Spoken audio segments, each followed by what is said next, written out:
वाराणसी के अधिवक्ताओं ने कहा, पुराने से नए कानून में बदलाव की वजह से लोगों को राहत मिलेगी।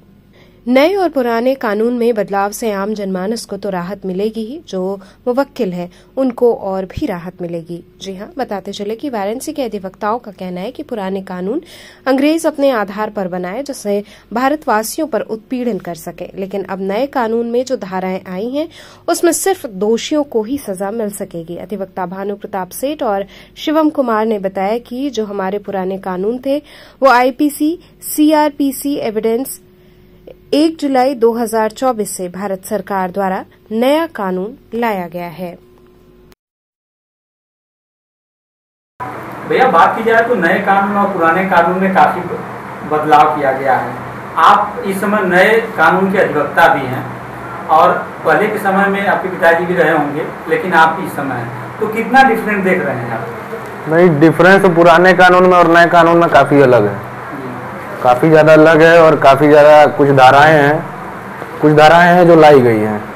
ठीक है, पहले आईपीसी में क्या था कि 511 धाराएं थीं, अब क्या है बीएनएस में कि 358 धाराएं हैं, जिसमें अभी शिवम भाई ने बताया था कि इसमें भीड़ हत्या कर देती है तो वो भी एक अपराध हो गया है। पहले आईपीसी में क्या था कि भीड़ मार देती थी तो उसमें कोई भी ऑफेंस वो ऑफेंस था ही नहीं।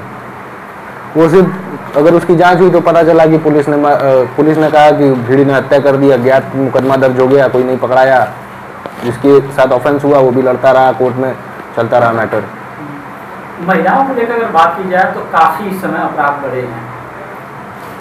बनारस में भी कई ऐसी गैंगरेप जैसी घटनाएं मिली, लेकिन बाद में साक्ष्य मिला तो महिला ही गलत निकली।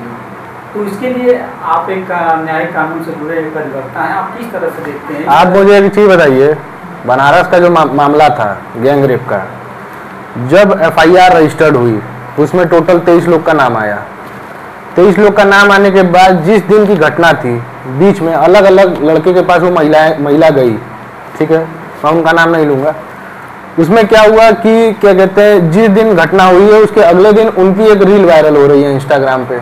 ठीक, अगर किसी के साथ रेप होगा तो क्या वो रील बनाएगा? वो रील उन्होंने रील डाली, उसके बाद उन्होंने फर्जी एफआईआर करवाई।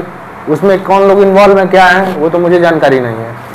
एफआईआर कराने के बाद उनकी कस्टडी, वो जेल चले गए। बाद में सारा मामला जब खुल के आया, जब सीपी साहब ने जांच बैठाई, तब बाद में पता चला कि वो रील वायरल हुई है। इस तरीके से पता चला कि मुकदमा फर्जी है। लेकिन अगर बात की जाए तो मुकदमा फर्जी है, सही मानते हैं आप, अधिवक्ता हैं, लेकिन उस 23-27 लड़कों में तो उनकी जिंदगी तो बर्बाद हुई, तो उसके लिए भी कोई कानून है क्या? उसके लिए तो अभी तक के लिए तो मुझे तो नहीं लगता है कि कोई कानून होगा, क्योंकि महिला का जहाँ मैटर आता है वो बहुत सेंसिटिव मैटर होता है। कि निर्भया कांड जो हुआ था आपका गाजियाबाद में, वो भी एक सेंसिटिव मैटर था, लेकिन उसमें जो भी कांड हुआ वो शर्मनाक कांड था, देश का सबसे बड़ा कांड था वो। उसमें भी बाद में सुप्रीम कोर्ट ने जेल भेज दिया, फांसी की सजा सुना दी जिसमें अपराधियों को। इसके लिए अब ये थोड़ी है कि आप अपराध भी करेंगे और आप क्या कहते हैं रोड पे भी घूमेंगे और आपको कोर्ट बेल आउट भी कर दे, ऐसा कोई भी सिस्टम नहीं है। अगर कोई उसमें से दोषी निर्दोष पाया जाता तो उनका तो कैरेक्टर गया, मतलब उसकी पूरा जीवनी खत्म। क्योंकि ये चीज मीडिया में आ चुकी है तो कैरेक्टर सिंपल सी बात है कि वो जा चुका है।